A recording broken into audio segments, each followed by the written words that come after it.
Hi everyone, my name is Katherine, and today I will be sharing results from the analysis of safety and efficacy of single treatment neuronavigation-guided FUS to induce blood-brain barrier opening in Alzheimer's disease patients.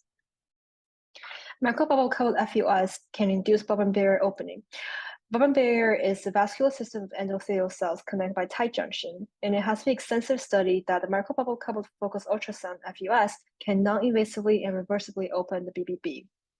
And the BBB opening's effects on reducing amyloid plaque has been studied in numerous Alzheimer's disease mice models. Here we share results from our single treatment neuronavigation-guided FUS in phase 1 clinical study with AD patients. Our study device is a single element spherical FUS transducer coupled with brain-side neuronavigator for real-time targeting. And our treatment regimen is using microbubble coupled FUS treatment in the right prefrontal cortex or PFC. On the left here is our FUS treatment setup with a neuronavigation system. Above the patient chair, our 0.25 megahertz FUS transducer is attached with an arm, and the transducer is powered by the clinical GUI, which in turn commands the function generator connected to the power amplifier, which then transfers power to the 0.25 megahertz FUS transducer. The brain-side neuronavigation system here includes the computer for real-time targeting, as well as an infrared camera for real-time tracking of the position of the FUS transducer, as well as the patient head. Our FUS parameters consist of a center frequency at 0.25 megahertz, with the number of cycles at 2500, the number of pulses at 120, pulse length of 10 milliseconds, pulse repetition frequency of 2 hertz, a derated peak negative pressure of 200 kilopascal, and a total treatment duration of 2 minutes. And our definitive microbubbles dose is 10 microliters per kilogram. Our study timeline first includes a screening visit where the patient acquires MRI and PET as baseline, and also the MMSE test. And that happens around 1 to 2 months before the treatment. On day 0, or day of treatment, the patient comes in to receive FUS treatment and followed by MRI with gadolinium contrast imaging to confirm BBB opening. And on day 3, the patient comes in again to receive MRI that confirms BBB closing. In week 3, the patient receives the first follow-up PET, and in month 3, the patient receives the second and last follow-up PET, followed by the last MMSE test. Our study endpoints and inclusion and exclusion criteria can be seen here. Specifically, our primary study endpoint is to find the total number of individuals with successful BB opening, as well as the total number of safety events related to BB opening. Our secondary study endpoints include finding the % change in amyloid PET signal intensity, as well as the change in a patient's MMSE score. Our inclusion criteria specifically includes patient age of 50 years old or above, a diagnosis of early Alzheimer's disease or mild cognitive impairment. Lastly, we also require the patient to have the ability to provide informed consent. Our exclusion criteria is listed on the right here. Our treatment planning first begins with target selection in the right prefrontal cortex by our neurologist using T1 pre-contrast MRI. And then we perform several treatment simulations with MATLAB's K-wave package to find transcranial pressure attenuation coefficients. Then we use the real-time navigator system to target the right prefrontal cortex during FUS treatment with the patient. And finally, using the T1 pulse contrast with gadolinium images, we are able to quantify BB opening. For treatment efficacy analysis, we first register all MRI and PET scans to the Montreal Neurological Institute, or MNI imaging space. Then we create 3D cortical masks using the AAL2 Atlas for MRI and PET segmentations. And here specifically, we're interested in analyzing the frontal lobe region and the hemispheres.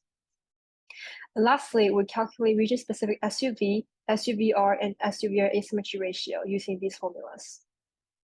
Here we showed our enrolled AD patient demographics as well as their MMSE scores before and after treatment.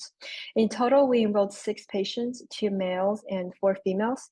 They had a mean age of 70 at the date of enrollment, and their age range was from 59 to 82.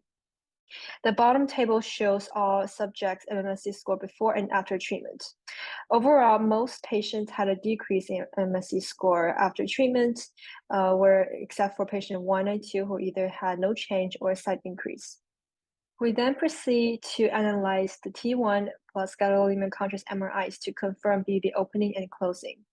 On day 0 or day of treatment, all patients except for patient 3 showed successful BB opening. For patient 3, unfortunately, we had some microbubble injection technicality difficulties, and therefore there were no discernible BB opening.